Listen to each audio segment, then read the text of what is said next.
Lyanna's mother came from a large family. Apart from her, there were 4 other children: her brother Oleg and 3 sisters, Raya, Victoria, and Aloysia. Interestingly, all of them, except Aloysia, had just 1 child each in their own families.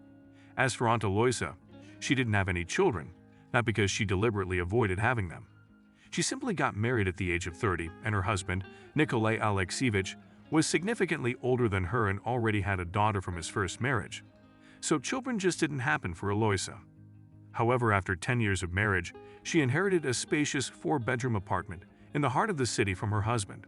The apartment itself was lovely, and the view from the balcony was magnificent, overlooking a spacious park and a blue river. The 2 riverbanks were connected by an ornate arched bridge, often referred to as the Old Bridge in the city. Then tragedy struck Aloysia. The taxi she was traveling in got into an accident. The driver escaped with minor injuries and scratches, but Aloysia lost a leg. Imagine an active, not yet elderly woman used to being self-reliant, suddenly finding herself in an almost hopeless situation. After rehabilitation, it was clear that Aloysia couldn't use a prosthetic leg due to having 2 out of the 4 contraindications. She was left with only a wheelchair and crutches. Of course, her family didn't abandon her. Aloysia received occasional visits from relatives who helped her with household chores. Sometimes a neighbor would drop by with groceries and medicines, both of which Aloysia had delivered to her home. She could manage to take a shower by herself, although it was quite challenging. However, going outside or visiting a doctor without assistance remained beyond her reach. At that time, Aloysia suggested to her niece, Vera, to set up a lifelong annuity.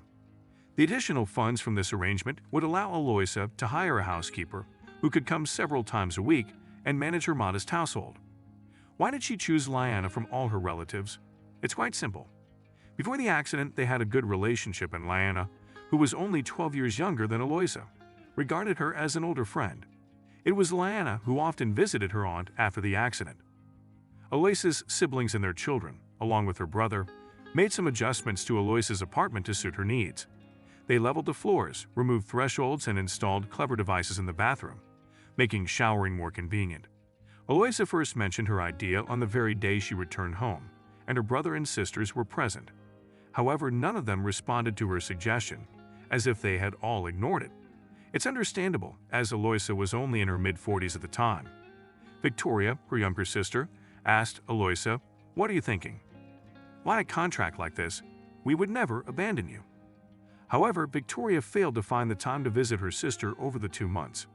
Meanwhile, Lyanna and Aloysia discussed the idea of officially setting up the annuity.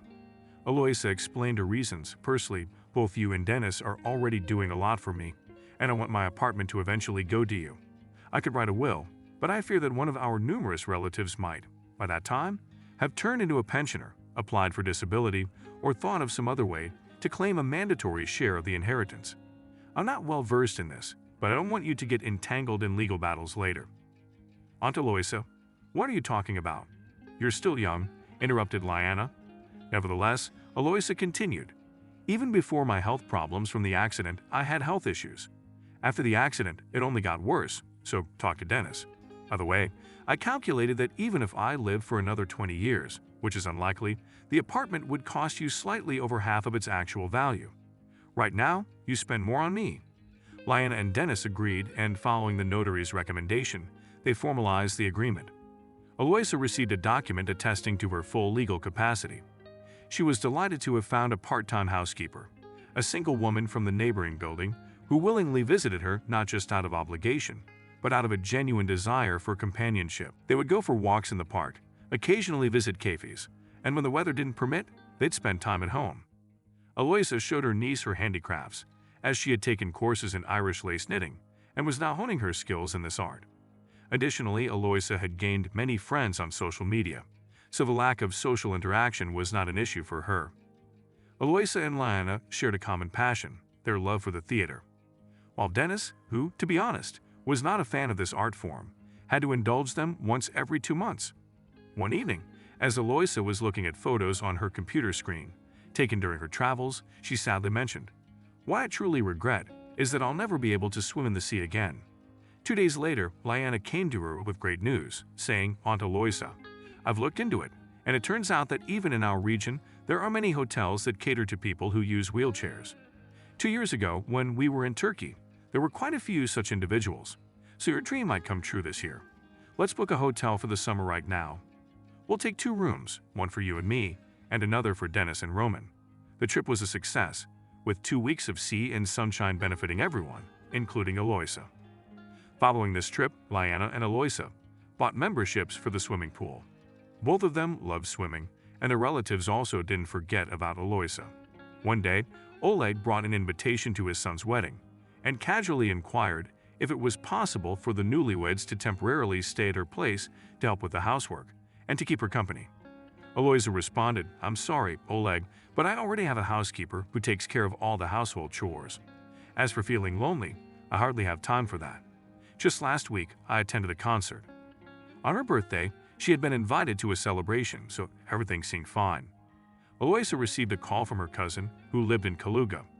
Her cousin proposed that Eloisa let her 2 sons stay with her and register at her address since they wanted to find employment. Eloisa had to disappoint her sister with a refusal. From the outside, it may have seemed like Eloisa lived a life with minimal troubles and worries. Her housekeeper came every other day, and at least twice a week, Liana visited her. Occasionally, her sisters or former colleagues paid her visits. However, the reality was less rosy. Eloisa's health had been causing her increasing concern, old ailments were flaring up, and new ones were emerging. In March, she spent the entire month in the hospital.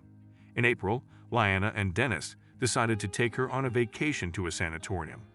2 weeks later, they received a call from there, informing them that Eloisa was no longer with them. Liana couldn't believe it. Just the evening before, she had talked to her aunt on the phone, and Eloisa hadn't complained about anything. She had never been one to complain. Eloisa may have lived a short life of only 2 years, but each day had been filled with engaging activities. According to the law, the relatives reviewed Eloisa's will. However, the will only mentioned her financial deposits and accounts. All of these matters have been settled by Liana. But what about the apartment? Victoria asked in surprise.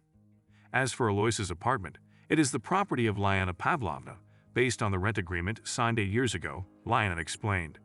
Eloisa didn't have any new assets, and this contract can be contested, Oleg inquired. Why don't you try taking it to court? Responded the notary. What exactly will you be disputing here?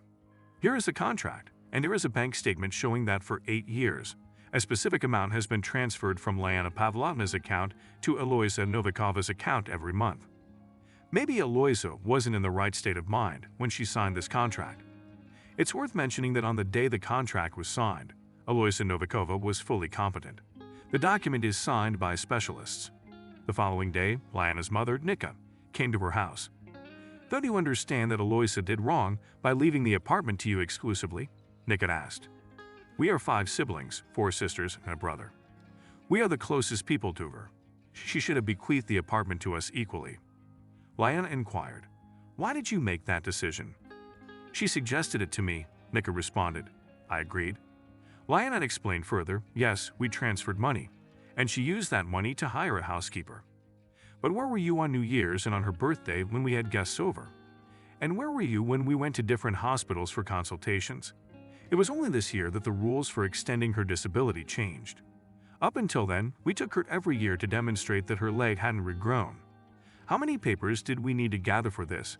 Did anyone from you join us for a walk? Why would you mention going for a walk? It's hard to navigate from the elevator, asked the mother. And there are 5 more steps from the lift to the street.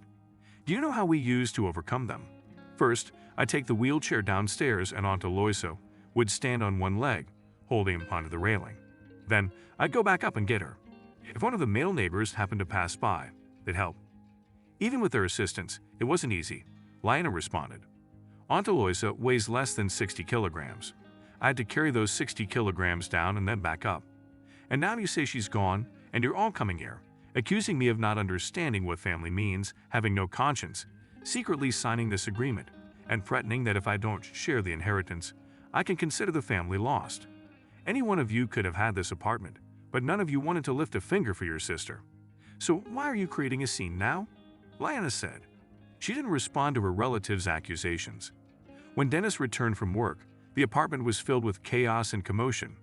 He'd assessed the situation and asked everyone to leave, saying, "Go out there, please."